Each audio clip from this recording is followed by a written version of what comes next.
Zeus, the leader of the gods versus Adam, the first human being. Hades, the king of the underworld versus Qin Shi, the first emperor of China. Jack the Ripper, the most infamous serial killer in history versus Hercules, the god known for justice. These are some of the best fights in all of Animanga, and they all take place in the Record of Ragnarok series. Gods versus Humans, a series that is straight hands and does not pull its punches. I will be reviewing and explaining each and every single round in Record of Ragnarok as to why this is the best fighting Animanga ever made. Round 1, Lu Bu versus Thor. This is a very solid fight that introduces us to the series. We have Thor, one of the most well-known gods, not just in Norse mythology, but in general. And of course, the thing about Thor is that he's depicted very differently in Record of Ragnarok compared to other popular mediums or just original Norse mythology. He has red, long, luscious hair instead of his long blonde hair. He has a more slender physique compared to his more normal, bulky, bigger physique, and he's very serious, which of course is very different from the most popular depiction of Thor, Marvel Thor, which is very goofy, like 24/7. So it's very refreshing to see this new version of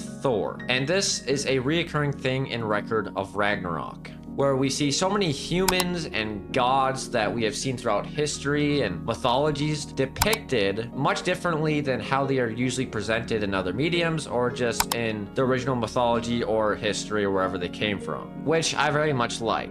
Now, I'm going to be honest, I had no idea who Lu Bu was going into this fight. I didn't really care about the character either when I finished reading the fight. Lu Bu was a pretty lackluster character, especially compared to the other human fighters that we see later in the series. And you could definitely say the same about Thor, as there are many more interesting and fun gods later on in this story. The actual fight itself is fun. There's definitely some cool highlights in this fight, like Thor awakening his hammer for the first time, as well as Thor acknowledging Lu Bu's strength even though he is just a human. But this fight is completely one-sided, with Thor obviously being stronger than Lu Bu. And I would usually say that one-sided fights are a bad thing, but in this case scenario, with this fight really being the introduction to this story, I would say it's actually a good thing, as it shows us just how much more powerful the gods are compared to the humans. But Record of Ragnarok only gets better from here with round 2, Adam versus Zeus. This fight is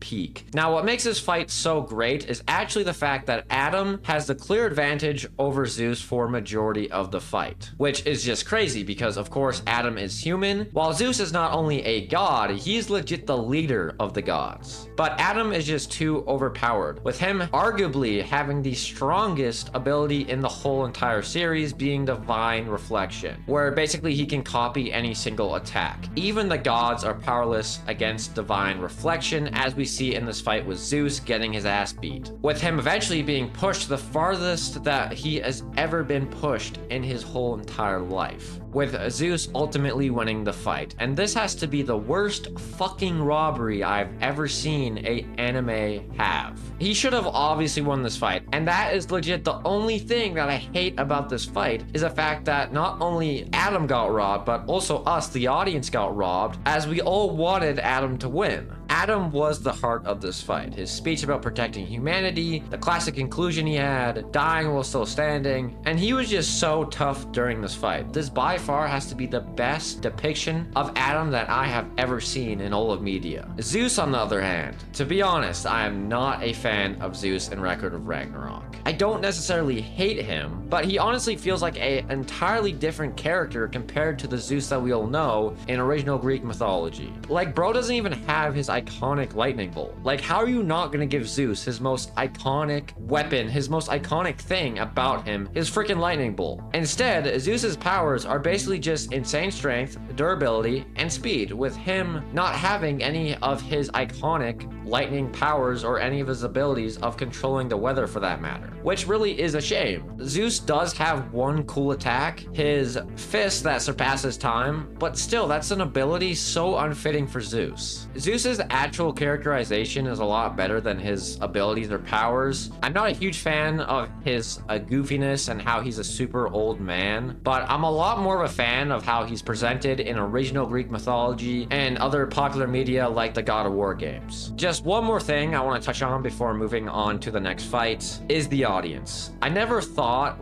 a audience watching a fight could add so much more to the story, especially in the Adam vs Zeus fight. Seeing humanity just cheer their hearts out for Adam and the gods be shocked and so uneasy seeing their leader Zeus getting destroyed by a human is one of the best parts of this fight.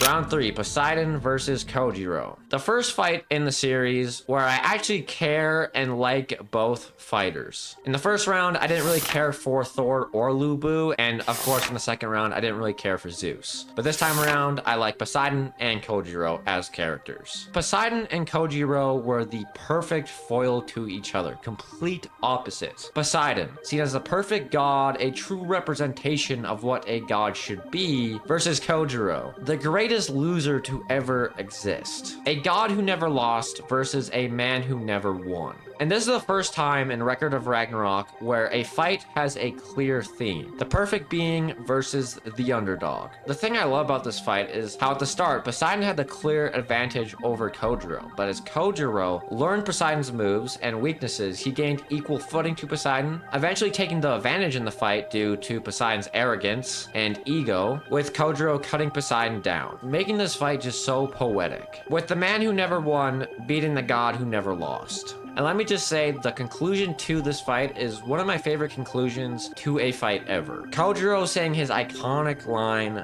"I could get used to this winning thing." Well, Poseidon dying in such a pathetic and bitter way. Just amazing. Even though Poseidon was a character that honestly wasn't supposed to be likable, I still understood and liked him as a character in a strange way. Of course, I was still cheering for Kojiro, and he really did surpass my expectations as a character. I honestly thought it was a really interesting choice to have someone like Kojiro represent the humans instead of someone like his rival, Musashi Miyamoto, who is someone who was just much more skilled and famous than Kojiro was, and legit also killed Kojiro as well. So I thought that was an interesting choice, but of course it worked out as Kojiro was just a great character and legit the perfect opponent for Poseidon. And this fight really did change everything in Record of Ragnarok, with humanity finally getting their first win, with the round progression so far just being great. With humanity getting destroyed by the gods in the first round, humanity then going toe-to-toe with the gods in the second round, and then of course humanity finally beating the gods in the third round. Round 4, Jack the Ripper versus Hercules. Now this might be a crazy take, but this is my favorite fight in the whole entire series. Because of this man right here, Jack the Ripper. I would say Jack is my favorite character in the entirety of Record of Ragnarok.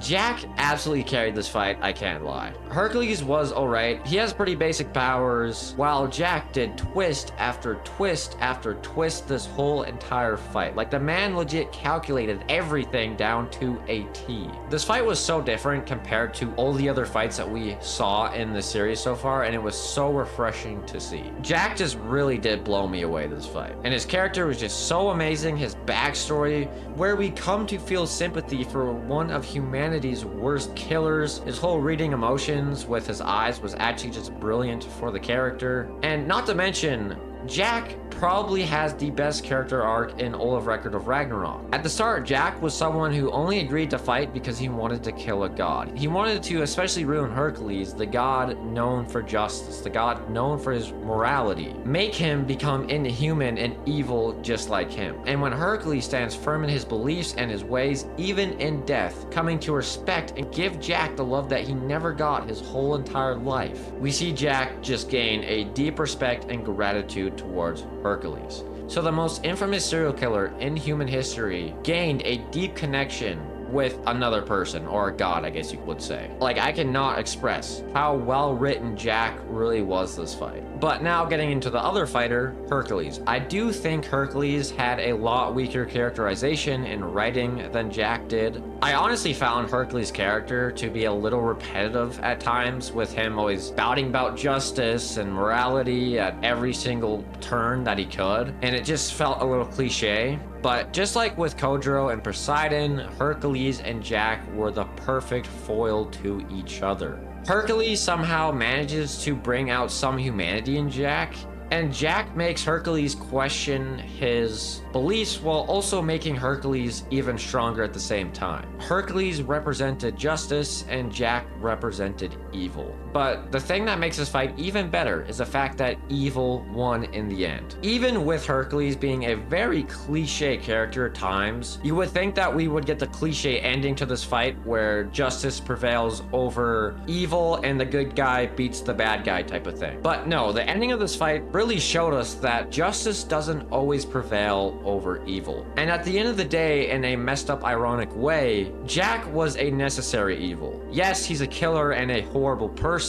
while Hercules is a god known for justice. Hercules is still fighting for the gods, aka to kill all of humanity, while Jack is technically fighting for humanity's survival. So in the end, Jack was representing a good cause while Hercules was representing a bad one. Round 5, Shiva versus Raiden Toman. I had very low expectations going into this fight. I really had no idea who Shiva or Raiden was. The dynamic the two had with each other, where towards the end of the fight we see Shiva and Raiden gain massive respect for each other, was just great. It's always such a good feeling seeing a character such as Shiva, a god who looks down on humans like they're garbage, gain respect and admiration towards a human. In this case being Raiden, of course. I really liked Raiden. He had a solid backstory. I liked his abilities where he had godlike strength and could move around his muscles to different parts of his body. I also really liked Raiden's fighting style. I'm not a huge sumo fan myself. Shiva, on the other hand, was a little disappointing when it came to the actual fight. I know I said I didn't know who Shiva was before the fight started, so like, how can I have expectations? Well,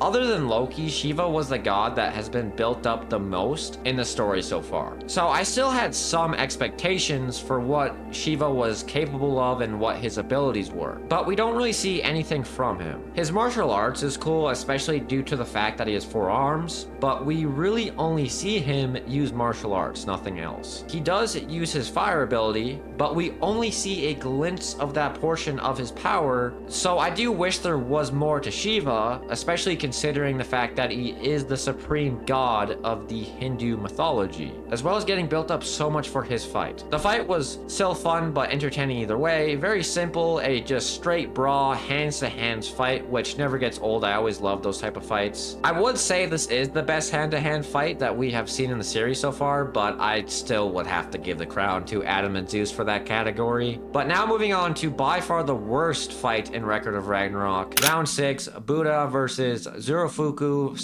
/ Hajun. This is not necessarily a bad fight, but it's definitely not a good one either. It's pretty meh, just a mid fight. And this is the only fight in all of Record of Ragnarok that I wouldn't consider good. The fight would be bad though if it wasn't for Buddha, one of my favorite characters in the whole entire series. I loved how Buddha chose to fight for the humans, something that I personally think Hercules should have done. Buddha has great abilities, super creative, unique, and just entertaining to see. His whole I don't give a fuck mentality, his flamboyant style, his design, overall Buddha is just great. He also has a really solid character arc where we see him become someone that learns to accept himself and achieve true freedom. Once again, this depiction of Buddha is just great. What really brings down this fight, in my opinion, is Buddha's opponent, Zerofuku / Hajun. The problem with this whole plot twist with Hajun being like resurrected halfway through the fight is how at the very beginning of the fight, we literally spend like 2 chapters learning about Zerofuku's backstory and who he is as a god. And the story in the process gets us to care for this character. But then out of nowhere, Hajun just pops up and the story then has to introduce Hajun and focus on him. And because there's just so much stuffed into this fight compared to what we're usually used to, where we learn about 2 fighters and that's it, I just didn't care about Zerofuku or Hajun for that matter, because it was just too much. Because the whole entire fight has just been introducing these 2 separate characters for them to basically do nothing. Zerofuku poses absolutely no threat to Buddha and doesn't even like hit him once, while Hajun is a threat to Buddha, but like he's just such a basic character and it feels like such a waste because Zerofuku should have been the one to really like end this fight. So this plot twist just doesn't work. It's just too much information stuffed into one fight. That's why I think having 2 fighters for each round and having us explore and learn those characters is way better than having this round 6 stuff where we saw the plot twist and yeah, just all that stuff happened. And to not even mention, the pacing during this fight was not that good either. It was way too slow, way too dragged out. Like, this is the only fight in Record of Ragnarok that I felt like I had to force myself to get through. But now moving on to one of the best fights in Record of Ragnarok, round 7, Hades versus Qin Shi Haung, the king of the underworld versus the king of kings. Let's dive into the main star of the show first, Qin Shi. This man was amazing. Let me say he by far had the best introduction out of all the human representatives in Record of Ragnarok. And he also has a great conclusion. And just what a beautiful representation of what it means to be a king. The way Qin Shi talked, so confident with so much authority even to the gods. I would say he also has one of the best backstories in Record of Ragnarok. His fighting style, his abilities were super creative, and him being able to see his opponent's ki flowing in their body was also just a great add to the character. I really have loved the human abilities more in Record of Ragnarok than I have the gods' abilities, which honestly feels strange to say as it should be the opposite. Hades isn't lacking either though. He was a great character, super intimidating and badass. I love the way that Hades is depicted in this story. I don't know too much about Hades in original Greek mythology, but from what I've seen from Hades depicted of in popular media, going off like things like the God of War games, he's usually a hideous monster. He's usually just plain, straight, pure evil. But in Record of Ragnarok, it's the complete opposite. I love that the core of Hades' character is his bond and love for his brothers, to the point where we see Hades fight in this tournament, not because he wanted to, but simply because he just wanted to get revenge for his brother Poseidon. Along with Hades also just being a really respectable king, making this fight even better because it's about 2 kings fighting for their people. I was a little disappointed in Hades' abilities though. Like I said earlier, I feel like a lot of the gods in the story have had basic powers and abilities, and I feel like Hades falls into that category. I thought his blood ability, where if his blood spills onto any weapon, it makes it a divine super OP weapon, was cool, but that's really the only thing we get from Hades. Other than that, he's just super strong and really fast, and that's really disappointing and just wasted potential, especially considering how Hades is legit the king of the underworld, and in original Greek mythology, Hades has way more abilities and unique powers, and just he's so much cooler in original Greek mythology than he is in this story. His powers fall more on the basic end, which really is just a shame. But that really is the only flaw that I can think of when it comes to this fight. The fight was so close, so well paced, some of the best action we've gotten in all of Record of Ragnarok, and to top it off, my man Qin Shi won. I am so glad that he won this fight. Like, I loved Hades, he was a great character, but Qin Shi just deserved this win, man. He really did. Which, just like the Kojiro versus Poseidon fight, Qin Shi beating Hades really did change the whole entire atmosphere in Record of Ragnarok, because this is the first time in the story where the humans actually took the lead over the gods. So this fight and the outcome that it had really did have such a huge impact on the story. Round 8, Nikola Tesla versus Beelzebub. Another fight that really did surpass my expectations, with both fighters this round just being so fire.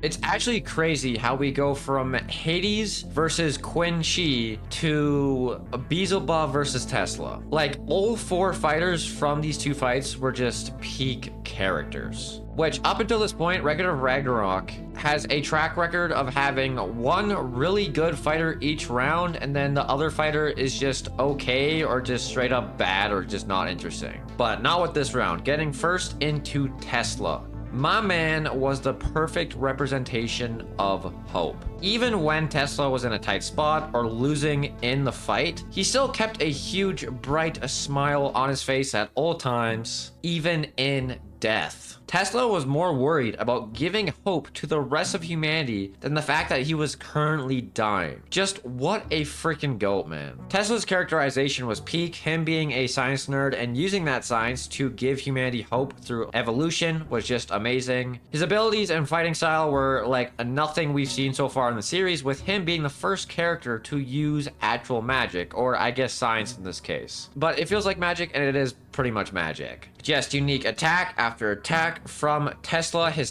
Tesla step was super unique and cool. His teleportation abilities was really cool. Like I said, this man basically was just a sorcerer. Beelzebub also really surpassed my expectations, as when we first meet Beelzebub, he was just a super depressing character, and I thought that's what he was going to be, just a one-dimensional character that was just depressed all the time, and that really was his whole personality. Well, Beelzebub was very depressing, of course. His backstory actually came to make me understand and care for Beelzebub as a character. And seeing him progress through this fight, with him at first wanting to die and not really caring about the outcome if he won or not, with him towards the end of the fight doing anything in his power to win this fight no matter what, was just really good character development in my opinion. I also really loved how this fight touched on Beelzebub and Hades' relationship, giving more depth to both characters. Beelzebub's abilities were also drastically different from what we've seen so far from the other characters in the series. Of course, I think the whole concept of Beelzebub's powers and abilities were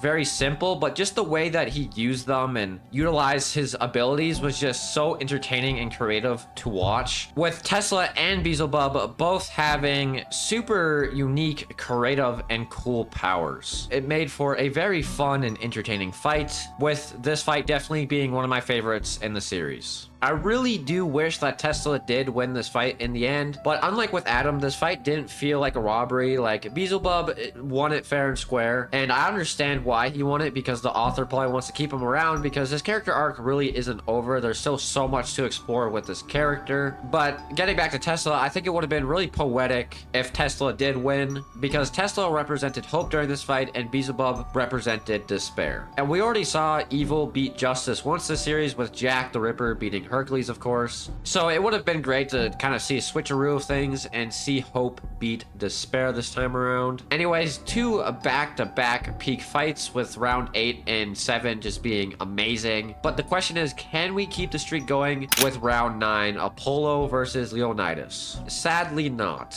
as I would say Apollo versus Leonidas is nowhere near in quality to either one of these fights. And I would say this fight is at the lower end of fights when it comes to Record of Ragnarok. But it's still a good and enjoyable fight. I just think it's way too short. I think Apollo's abilities could have been utilized a lot more, and we could have saw a lot more from him as well. And we really only saw Leonidas kind of do the same attacks over and over again, which it just got repetitive. The fight was also pretty one-sided, with Apollo obviously being way stronger than Leonidas, even though Apollo did have some close calls, but that was only because of his pride and the fact that he wanted to make the fight as fair as possible, not because Leonidas was like genuinely as strong as Apollo. And a thing that really sets this fight apart from all the other fights we have seen in the series so far is the fact that I was rooting for Apollo during this fight, which is really the first and only time that I cheer for the gods in the story. I've always cheered for the humans and always wanted the human representatives to win their rounds. Leonidas was a good character. I don't think his whole swearing stick he had was really necessary, and he definitely wasn't the best human representative that we've seen in the series so far, but nonetheless, he was a cool character and he had pretty solid writing. Apollo was just on another level when it came to his characterization and overall writing, in my opinion. I really liked how Apollo's character is based around self-improvement and always striving to be better no matter what your circumstances are or who you are. It's really refreshing to see a god think the way that Apollo does, because of course with majority of the gods in Record of Ragnarok, they already think they're like perfect supreme beings, and it's surprising that Apollo of all people is the only god we see in the story really strive to be better.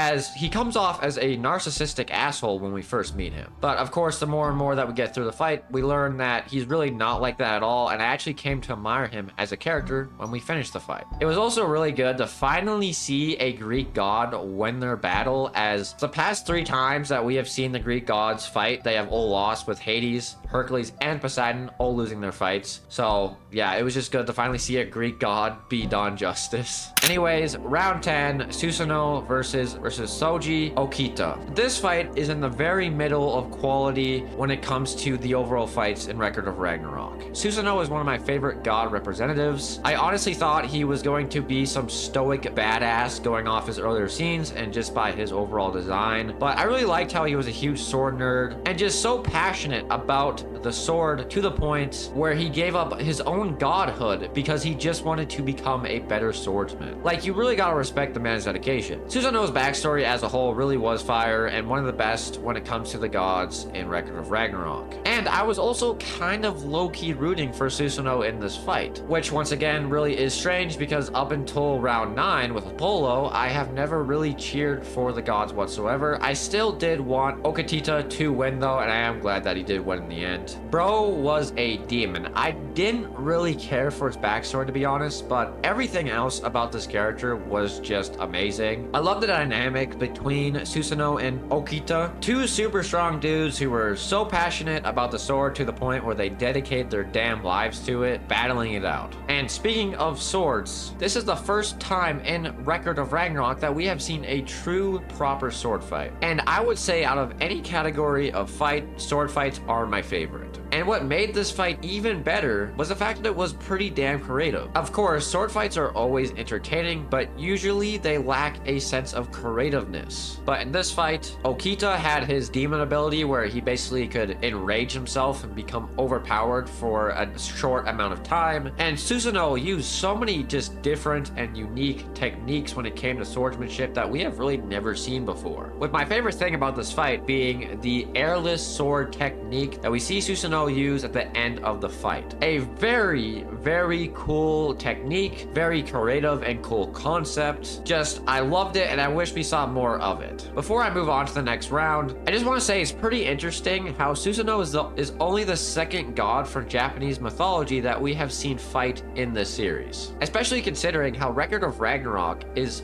from Japan. It's a Japanese manga. I really do wish we explored Japanese mythology more in the story, and it really does come to show just how popular Norse and Greek mythology are, as legit 8 of the 13 fighters are from Greek or Norse mythology. Round 11, Loki versus Simo Hayha. This fight is great because of one reason. Simo Hayha being by far the coldest and toughest human in the series. His abilities, his backstory, his design, all of these things make him a top tier character in Record of Ragnarok. And of course, once again, this fight is just so different from the other rounds in Record of Ragnarok, due to the fact that this is the first time that we have seen a sniper or a gunsman. So everything to do with Sumo in this fight was great, but there's 2 main problems with this fight. Getting into the first problem, Loki. He was straight ass during this fight.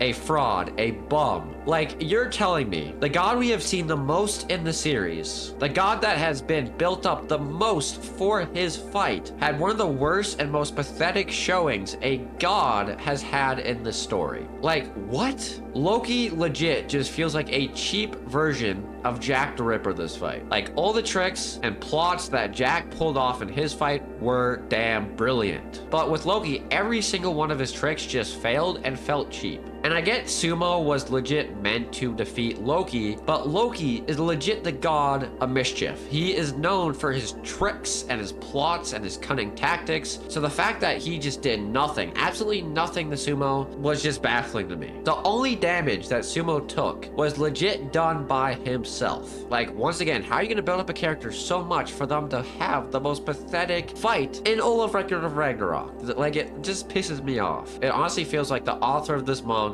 just got really lazy with this fight. And speaking of laziness, the second problem with this fight, the pacing. This fight is way too damn short. We only saw Sumo's special ability once during this fight. And we barely scratched the surface with what Loki was truly capable of. Which, speaking of, out of all the gods, Loki probably has the coolest abilities. And we barely see them. Like, what? This fight is good, don't get me wrong. It was enjoyable, but at the end of the day, it's just such wasted potential. It could have been so much more than what it is. Now, moving on to the final round, as of me making this video anyway, round 12, Odin versus Sataka Kintoki. As of me making this video, this fight just legit started. But I still do want to talk about the potential this fight has and what we have seen from this fight so far. This fight could easily be one of the best fights in Record of Ragnarok, and the reason I say that is because of Odin. Like, it's clear that Odin is the main villain of this story. We just learned about his grand plan to exterminate all the gods and humanity, along with reviving his old primordial god friends, and he's just such a mysterious character. By far the most intriguing character in my opinion. Also, not to mention that he legit had the best introduction in all of Record of Ragnarok, somehow topping Qin Shi's introduction, which that introduction in itself was just crazy. We have also seen a glimpse of Odin using his magic abilities, which the only magic we've seen in Record of Ragnarok so far was with Telsa, but that wasn't real magic.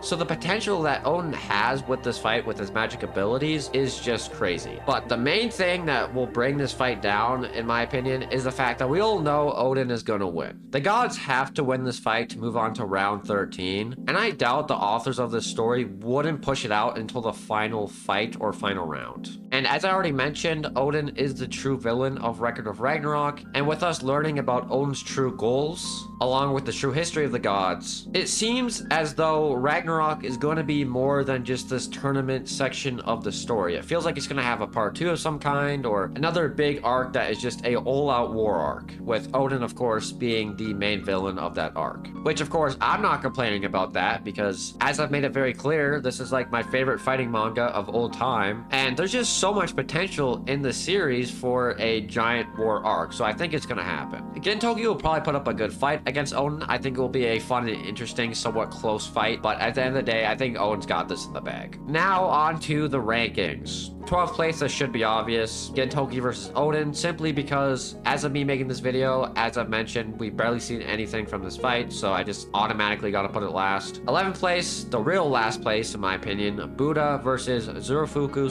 / Hajun. By far the worst fight in Record of Ragnarok. 10th place, Thor vs Lu Bu. 9th place, Apollo versus Leonidas. It's honestly a toss-up between this and 8th place being Loki versus Simo. 7th place, Shiva versus Raiden. 6th place, Okita versus Susanoo. 5th place, Poseidon vs Kojiro. 4th place, Odin versus Zeus, which, by the way, ranking the top 4 fights in this series was just so damn hard because they're just all so peak. But anyways, 3rd place, Telsa versus Beelzebub. 2nd place, Hades versus Qin Shi. It honestly could go either way between these two fights. And one, of course, Jack versus Hercules. It's just a perfect fight.